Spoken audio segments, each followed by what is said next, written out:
Hello বন্ধুরা, তোমরা সকলে কেমন আছো? আশা করি সকলেই সুস্থ এবং ভালো আছো। আমরাও ভালো আছি। তো আজকে একটা ছোট্ট লং ভিডিও নিয়ে চলে আসলাম। আশা করি ভিডিওটা তোমাদের খুবই সুন্দর লাগবে। আমরা কয়েকদিন আগে বেড়াতে গিয়েছিলাম, তারই একটি ছোট্ট লং ভিডিও। তো ভিডিওটি স্কিপ না করে সম্পূর্ণ দেখে প্লিজ একটা লাইক কমেন্ট করে দিও।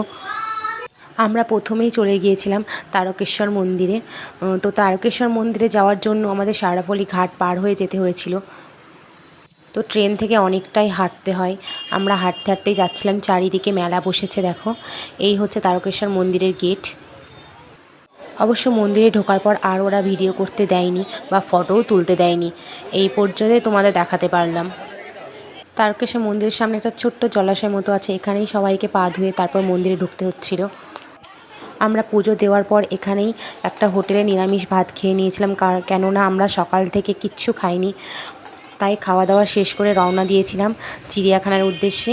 এই দেখো, হাওড়া ব্রিজ পার হয়ে আমরা যাচ্ছি। যেহেতু বাসে যাচ্ছি তাই ভিডিওটা সেভাবে করতে পারিনি। এই দেখো, আমরা চলে এসেছি আলিপুর চিড়িয়াখানার সামনে। এখানেই টিকিট কাটবো, কেটে ভিতরে ঢুকবো। তো দেখা যাক, কেননা বেলা অনেকটাই শেষ হয়ে গেছে। কতক্ষণ আমরা দেখতে পারবো, যেহেতু 5টার সময় শেষ, হয়তো 1 থেকে 1.5 ঘন্টায় দেখার সময় দেবে। চিড়িয়াখানা ঘুরতে ঘুরতে মাঝে মাঝে কিছু ফটোও তুলে নিচ্ছিলাম। এই দেখো, আর কিছু বলবো না, এবার তোমরা ভিডিওটা দেখতে থাকো। কেননা আমি ঘুরে ঘুরে অনেকটা ভিডিও বানিয়েছি, যতটা সম্ভব তোমাদের দেখানোর চেষ্টা করেছি। তো প্লিজ সবাই কমেন্ট করে বলো যে কেমন হয়েছে। সোনাই তো খুব আনন্দ পেয়েছে, কারণ সে খুবই ছোট্টবেলাতে গিয়েছিল চিড়িয়াখানাতে, তারপর আর যাওয়া হয়নি।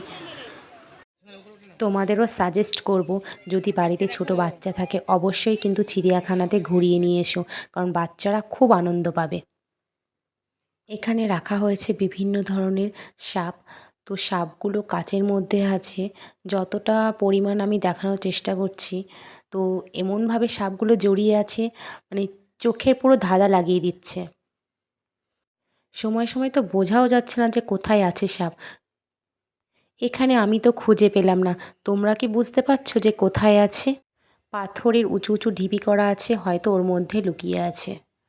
তো এখানে অনেক রকম পাখি আছে, সাথে কুমিরও আছে। আর এই পাখিগুলোকে কিছু বুঝতে পারছি না কি পাখি, কারণ ওদের ঠোঁটগুলো খুবই বড় বড়, মানে কাঠের মতো দেখতে। এই দেখো, আসল আকর্ষণ হচ্ছে এইটা, আমাদের বাঘ মামা। এটাকে তো ভোলাই যায় না, চিড়িয়াখানাতে আসবো আর ময়ূরের দেখা হবে না।